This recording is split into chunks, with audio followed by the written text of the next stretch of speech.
Bun venit la Worksounds, un podcast despre muncă și HR, despre transformare și viitor, despre agilitate și progres. Worksounds este realizat de BusinessMark, o companie de organizare evenimente business ce crede în puterea schimbului de idei și a conversațiilor autentice între profesioniști. Welcome to our new episode of Worksound, developed by BusinessMark. My name is Leonard Rizoiu, and our invitee today is Tímea, Head of International Expansion at Colibri. Welcome, Tímea. Thank you. How are you? I'm great, thank you. I just flew into Bucharest yesterday, and then this morning I just walked across, and I'm here at the Tomorrow at Work event. Thank you for accepting our invitation to the conference and to this podcast. Our topic today is internal communication, and most important, we are interested to see how is the impact of internal communication and how can support the internal communication, the business environment in each kind of organization. So, what, in your opinion, what is the most efficient strategy of internal communication right now? Thanks for the question. Colibri is an internal communication platform, therefore I am able to speak about the topic as of right now. And also in the past 10 years I worked as an HR consultant, and I've seen the impact of internal communication on organizations. And whenever I get this question, I try to explain it in a very simple way, and my analogy usually is that internal communication is like oil for a machine. So if you add the oil, then the processes can work in a smoother way, unless, the machine is broken and then the oil doesn't help. Doesn't help anymore. Yes, so if the employees are well informed, then the collaboration is better. And there are no inefficiencies because they know what to do and how to work together. And the decision making is going to be a lot more effective because everybody knows what's happening. Top-down communication works, and also from the bottom to the top, the management is informed. And overall, if your decision making is working very well and people are informed about what to do, then it's going to affect engagement, and then later on productivity, and then the final goal is profitability. The business one. Absolutely. So it's very much measurable. And what is the role of the leadership team in this, in order to shaping and maintaining an effective strategy internal communication system? Yeah, first of all, and this is one of the biggest issues that I've seen, that sometimes this area doesn't have a home. Sometimes it's with HR, and then other times it belongs to the marketing team because they are responsible for the external communications. Why not manage the internal communications as well? Meanwhile, they are great at content creation and they can do very good creatives. They don't necessarily have the information that needs to be pushed out. So I think the first and foremost, you need to decide who owns this area. And it could be HR or communications, it doesn't matter. Just make sure that it has a home. And then to understand that it really is the oil to make the machine work. So you need to constantly communicate. And this is something that I'm going to talk about. If there is no communications, there will be gossip. 60% of internal communications is gossip. That you cannot control. Not as an really. organization, no. You cannot control it. And there is a big risk in that. So even if there is nothing important happening, you need to still communicate that everything is just fine. Otherwise, people will start to talk. And you cannot control it. No. So leadership needs to decide who owns it. You need to try to avoid gossips by constantly communicating about something. And the last one I would say is that it's great to be involved, whether you're part of the content or you're just giving information, because it's more engaging to the people. If they see you, they can get to know you as part of the leadership team, and not just in person in the canteen or at the coffee shop, but if you're constantly part of the communication, it helps your reputation as well. Is it important for people that the company communicate transparent? Absolutely. This is how you build trust. So if you promise something, you have to act on it. If there is no transparency, again, we go back to gossiping because people will make up something. Okay, I heard that we're not getting a bonus this year. Where did you hear it? but there was no communication about it. So I assume we're not getting a bonus. So I think it's key for transparency. Whether it's good or bad, I think you never lose if you're transparent. And you don't necessarily have to say stuff that is not true. You can also say that I don't know right now, but I will come back next week. And if we have more information, I will let you know. That's also communications. You have international expertise. There are cultures that adopt and embrace much more easily these kind of strategies, and culture that they reject. Yes, I wouldn't say reject, but in Eastern Europe, we live in a complaint culture. So if I would ask, I don't know, anybody at the event right now, how are you? They would start, I'm great, but... And then they start complaining. If you introduce fruit and vegetables delivery day to the company every Tuesday, people will be happy in the beginning that, yay, this is something new. And then in a couple of weeks, they start complaining about, why is it only banana and apples? I want to have kiwi and oranges. So we do live in a complaint culture, meaning that internal communications is always going to be too little or too much or not good enough. And you need to get used to it and find your own rhythm. I would say that maybe in the US everybody is more happy and they try to, just emphasize the big things. In Eastern Europe we complain, but we still, I think, need to kind of be more positive in terms of our communications, just to keep people engaged and make them appreciate being part of the company and build a sense of belonging. So I think we do have a bit of a harder job than in other cultures where they're naturally more excited. Yeah. Here we do need to work on it a bit more. Yes. Well, what about generations? Do you feel that each level of generation is well represented as a channel in internal communication? Greatly. I think that you need to use different channels to reach different types of generations, and you also need to use different type of content. So it's not only about the channel. For example, the older generations, we already see that they kind of socialized in a way where they were watching TV or reading a newspaper. So for the older generations, it's still okay to have a longer text as part of your communications, or to have a longer video, or maybe they love interviews because this is what they would see in the mainstream media, in the news. But we shouldn't forget that they're also the generation that is on Facebook now.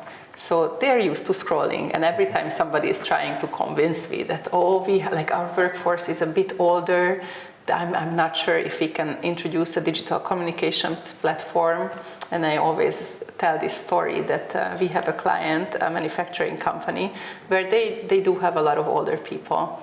And the grandpa asked the granddaughter to download the application, and at the Sunday lunch, the granddaughter always reads the company news for the grandpa, and she's managing his holidays. So even if they want to be included and feel being part of the organization, they will make it happen. And then on the other hand, with the newer generations, their attention span is a couple of seconds. So for them, no more long texts, and nothing like that works. It needs to be very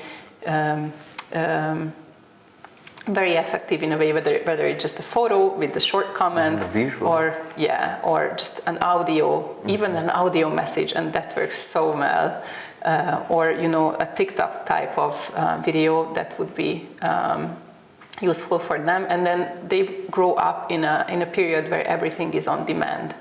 So we are not allowed to only push out information when we want it. It needs to be there when they want it.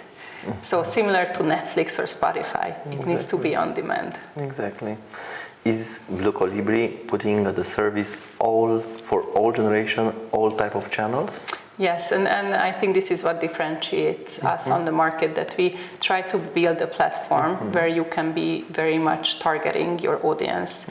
So you see employee groups that are located in different areas, or they're part of different generations, and you can push out content specifically for them. Because if it's not relevant, we have so much noise around us, you cannot capture the attention of your employees, because at the end of the day, your competing for their attention with the mainstream media, with their families, with their own community.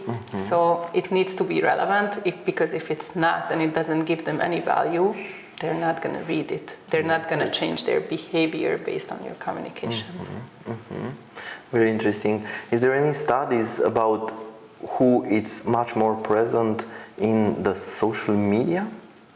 I think there is, absolutely there are studies, and I think everybody is present in social media nowadays, whether you use it for personal purposes or you use it for professional purposes.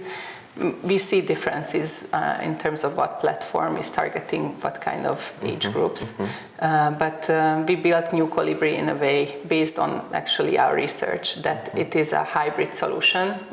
So it does have the classic intranet features and like a long menu items and document folder and the contact list. So really what people are used to. But on the other hand, it doesn't have to be a newsfeed-based communications platform, and people need to be able to scroll. Yes.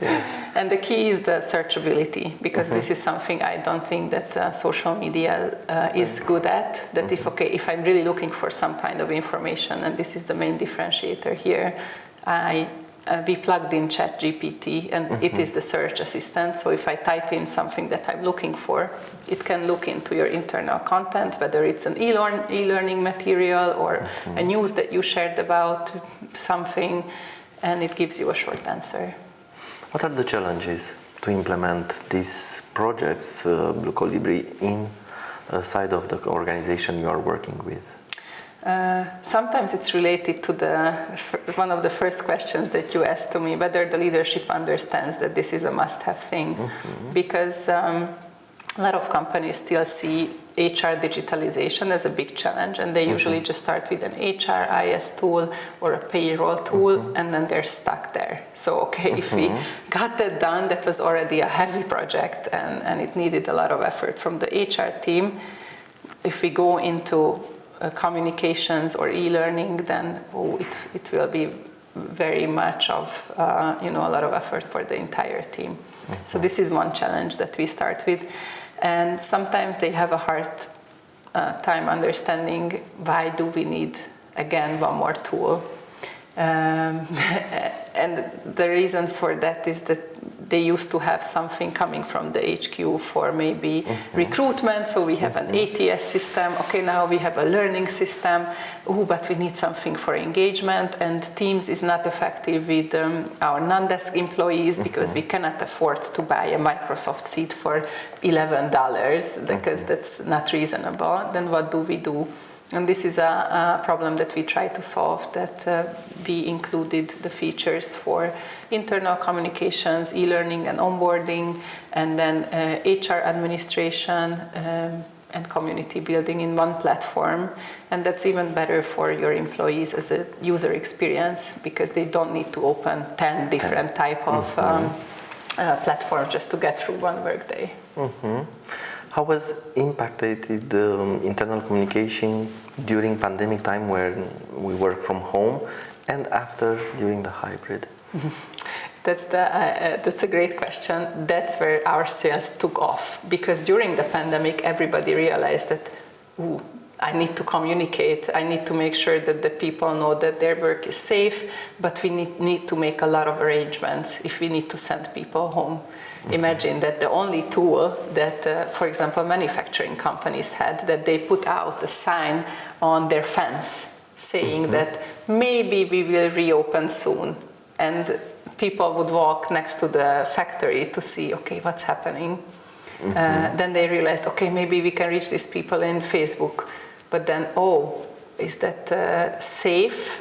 Because it's an open platform. Like, what if my data goes out and people will find out that we shut down the factory? So during the pandemic, a lot of people realized the importance of internal comms, and a lot of CEOs stepped into a role of being able to be on video and talk to the people that they were scared of before. So this was, I think, something that has changed. But what I experience now is that they tend to forget about those times when they needed to step into that role and they were comfortable with being displayed and constantly talking to the people to make sure that everything is okay, how we can support you. So that changed. And with the hybrid work, or even remote work. Actually, Stanford has done a study already in 2021 that we burnt out of being online. Because if we talk in person, I can see your expression, I can feel your energy, I can see how you're sitting, like what's your posture. I already have an impression on how you feel or how you're receiving information what I'm sharing with you. If you're on camera, you need to exaggerate. All your movements need to be a bit bigger so it comes dramatic, through. More dramatic. Yes, and whatever you're saying needs to be very structured because otherwise you're wasting each other's time. Like there is no time to chit-chat. If we just run into each other, we have time to chit-chat, and that's an important context for me to understand how you're doing. So even by 2021, everybody started turning off their cameras on the meetings. And the reason behind it is that we don't, it's tiring to always act on the camera. Yes. What impact has this trend right now from leadership to followership? How do you think it will, or already it's impacting the organizations? What I see is that some organizations have it in their culture, and you're lucky if you have a leadership, people in a leadership who are able to be part of this type of change, and also the employees who actually can kind of be part of the communications and receive it. But I think everybody is still struggling with it because sometimes you don't want to be received, and then also you don't want to do what you're being told. So if you feel like it's your own decision, or you're somehow involved in the decision making, then it's going to be easier. And this is what I'm going to talk about today, that you need to know who are your internal influencers. And I put that in brackets because those people could be the ambassadors of any kind of change. And if you know who these people are, and there are very easy tools to find out, like an organizational network analysis that can show you the existing patterns of relationships and communications within the organization. And if you know who are your key players, and sometimes, it's the loudest person who hates everything, but sometimes it's the receptionist because she meets everybody every morning. So it really depends on your business and your company or your community. But those people need to be the first ones to be early adapters to any change and be your ambassadors and letting people know that this is something that's happening. I believe it's going to be okay and it's going to be great. And then any type of change management will be a lot easier. I read an article that us as a person, we identify with other person, not with the brands or the value of the company. So the people, the real people, the brand advocacy, the ambassadors, as you said, are very important in internal communication also. Because us, the other, we are identifying with the person. And I saw in the late times, a couple of years, the companies are exposing or are presenting, are pushing in front real people, no matter blue collar, white collar, no matter, talking about their experience. My question is there trust between companies with these people? Because at least the young generation, if they feel they are used just to speak about what you think, it's a failure. So is there a trust there? Yeah, I think it's all about authenticity. So you only should put those type of people into the spotlight that really believe in what they're saying and who can really say the truth. Otherwise, It's and this is something we usually talk about with the employer branding people. That employer branding should really start with talking about your culture and internal communications, because the minute your applicant steps into the organization and sees that, okay, this is not what have been communicated with me throughout the selection process, and what I've assumed based on the employer branding, then you lost a lot of money. Yeah. So yeah, this is personally, but I think that it's only do it if it's authentic. It's better not to do it, but then find somebody who really believes in the company, and then they can be your ambassadors. I know Blue Colibri application, so I saw it's very complex. What are you working on right now for the organization that are your clients, your customers?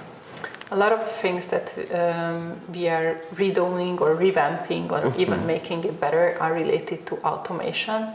One of the focuses is onboarding. We already have an onboarding feature which as of right now only contains the learning materials that you need to go through during your onboarding, and then the test or a feedback form.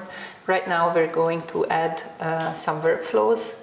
So what you would right now have in your HRIS or payroll system, like when should they get their devices, or when should they get their card to enter the office, things like that. So the hiring manager and HR can really be present in person and get the human connection, and what can be done in a digital way that should go on an employee platform.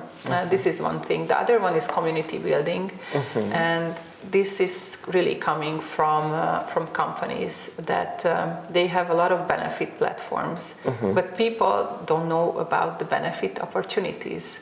And again, the issue of having a lot of different platforms, and you need to know where to find things. So community building is not just about company events and movement challenges or other well-being offers that the company have for you, but to see everything in one spot and have a lot of different items available, again, on demand. When I need something, I know that I will be able to find it in the same place. And of course, AI is relevant for us as well. We already have this as a search assistant, but we will implement AI in the content creation part on the admin side too. I want to congratulate you for the presentation, Taylor Swift. And the question is it okay to be outside of the box in internal communication? Absolutely, but you need to understand what moves your people. And again, it needs to be relevant, because if you have an older workforce, Taylor Swift might not be a person that they're interested in, but maybe a local sportsman who got to the Olympics, and he's inspiring for them because they're proud that he comes from their town. Something like that. So again, if it's relevant, that person, the role, the values they display, then involve them. That's inspiring. Very nice. Well, today at the conference, a lot of speakers talk about the synchronization, the tango between artificial intelligence and human resources. Tell me, how looks the future for internal communication, Blue Colibri, for the organization? Yeah, the future, as I mentioned, we will bring in AI, and also we not only provide the software solution, but we started educating both communications and HR professionals around content creation. Because, as I mentioned, we really are competing with mainstream media, so we need to be able to provide the same quality content. And now with the good cell phone, microphone, you're able to do a podcast, a video podcast even. So you don't need a camera crew, you don't need a communications agency, but you need to start having these skills within an HR team to be able to create content, a modern type of content. So this is the future, that we don't only provide the software, but we need to educate the HR community about content creation. So the future looks good. Yes. Thank you very much for accepting our invitation to the conference, to our invitation to the podcast, and I hope you enjoy time here in Romania. Yes, thank you. It's always amazing to chat with you, Leo. Thank you very much. Thank you to you also, and if you find useful information, please don't hesitate to share. If there are questions, please let it in the comments and we will try to answer you. I am Leonard Rizoiu, and with Tímea, we are happy to answer all your questions. Thank you very much. Mulțumim că ați ascultat Worksounds, un podcast BusinessMark.